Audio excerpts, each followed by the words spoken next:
That is star power there, and we have star power here. Playing outside right on the starting team right now, your screen left, Geraldo Rivera, 165 pounds of pure fury. And to my immediate left, the laconic, oftentimes, he always is really, wow. Yeah. How much do you weigh? 155. So Lewandowski, co-author of Let Trump Be Trump, the man who really did the heavy lifting on the book, according to Geraldo's sources. True. Is that all true? He has all the best sources. He does. And I'm much better looking than Bossy. You know that. Absolutely. You were my great source. You were the only one that said Trump was going to win, and you said it was going to be some obscure delegate in Maine that was going to put him over the top. And we won that delegate, Geraldo. He won that delegate. All right, let's talk about what's not taking place. Yesterday morning, we were all still at Fox, and it was right after our show, and the letter was released of the president saying, I'm canceling this meeting with North Korea. Why do you think he did that? Well, look, this president is a deal maker, and we know that. And what we have seen from him is the first president in our lifetimes, basically, 30 years of American foreign policy, who's at first willing to engage North Korea to denuclearize the peninsula. That is a very significant step because administration after administration prior to him has not been willing to do that. But if North Korea isn't going to act in good faith, we're not just going to go there and have these conversations. And what the president said was, when you're ready to work with us, we're going to be here. We're going to do this. But first and foremost, you have to make some concessions. And those concessions are to denuclearize. And it's a very important step. When did it become clear to you, Geraldo, that wasn't happening? And how important was it for the president to say, I'm out, before they say they're out? Well, I think that was significant. But to me, the writing was on the wall when the North Korean advance team never showed up in Singapore to meet with our logistical people, and it just seemed clear that they were setting the president up to embarrass him. To have Kim not show with the president in Singapore would have been a real embarrassment to the United States and a blow to our foreign policy. Right. But I agree 100% with Corey that this president is truly engaged in taking on the most intractable problem that we face. The most dangerous thing in the world today is the North Korean nuclear capability, and he knows it. Kim knows it. The president knows it. Kim needs us. I think eventually we will get some kind of deal, but I think the president was right at this time to cancel this. Well, as you know, in the beginning, when the surprise deal was struck that there would be a summit, mainstream media said, you know, this president was going to get us into a nuclear war, talking about a little rocket man, and now he can't make a deal. And now that the president actually has said, I'm getting played, I'm out, the Democrats and some of their friends in the media summarizes what happened this way. There goes that Nobel Peace Prize. He was. There you go. There it goes. Oh my gosh. It sounds like a 13-year-old stream of consciousness in a breakup letter from overnight camp. The art of diplomacy is a lot harder than the art of the deal.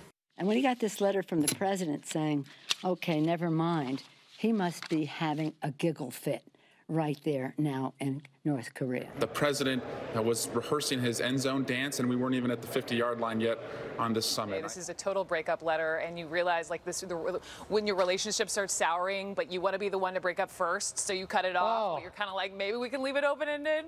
That's what this feels like. And just like that. Okay, so now, Corey, after the president pulled the plug, suddenly North Korea, they didn't really think he was going to do that. No, we want to meet, please. We want to meet. Now they're saying, we're available anytime. The maximum harm campaign that the United States has put on North Korea, the economic sanctions are putting such a stranglehold on that economy. They know they cannot survive. And the president has done this with the help of China and the help of other world leaders to say, we have to denuclearize that peninsula. It is too dangerous. We can't allow Kim Jong-un to have nuclear weapons and to continue to promulgate. And by the way, the previous administrations, as you know, all tried to get this done and couldn't. And we sent boatloads of literal cash to North Korea to get them to stop the nuclearization program, and they never did it. This president said, you're going to come to the table, and we're going to make sure it happens, but we're going to do it under our terms. But the key is China, and that meeting in the beach city that came out of nowhere, that changed the tone of Kim Jong-un, and it's the president's belief that China did this.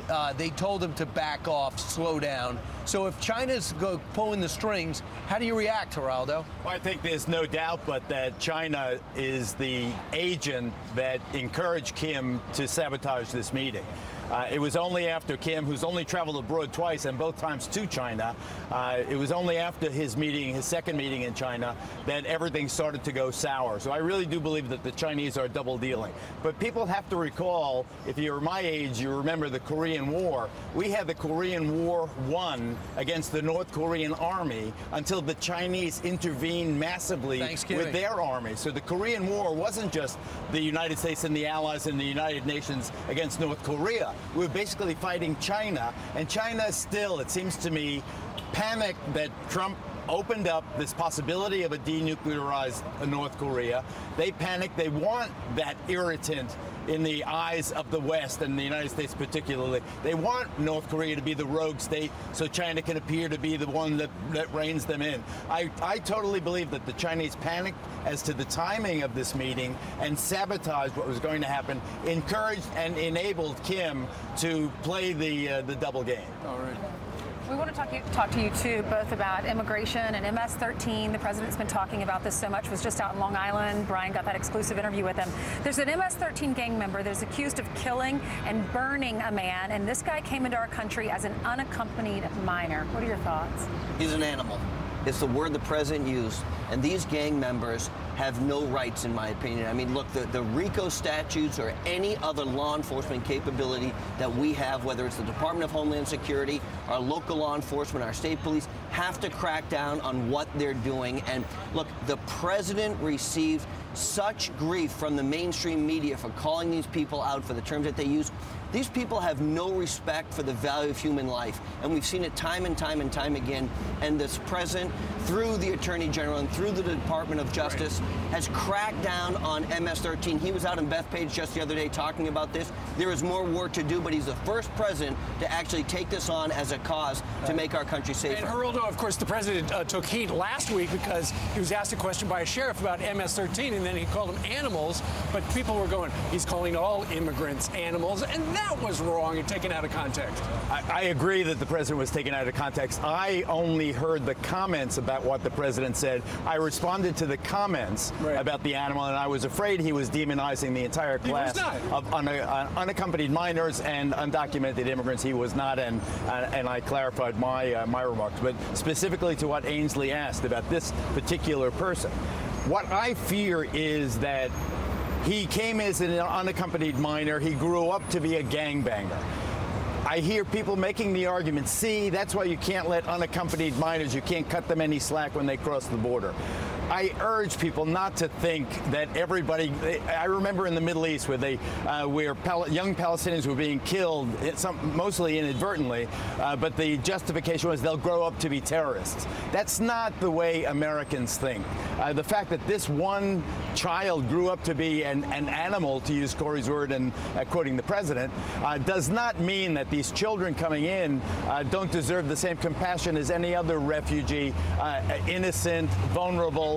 It is our job to help craft our society where kids don't grow up. You know that a number of people from MS-13 use that particular loophole in our laws to get in the United States. Well, I know that MS-13 is motivated to try to corrupt these youngsters into becoming criminals and becoming But some of them savages. are criminals in El Salvador and then come here. When you're 8 years old, you're not a criminal. When I want us to have a measured, comprehensive approach to immigration. I believe the president should get his wall, and I urge the president to simplify this debate.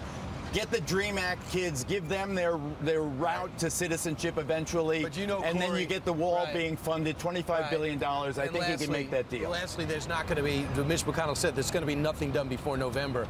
Who benefits from having nothing done for the next 5 months on that?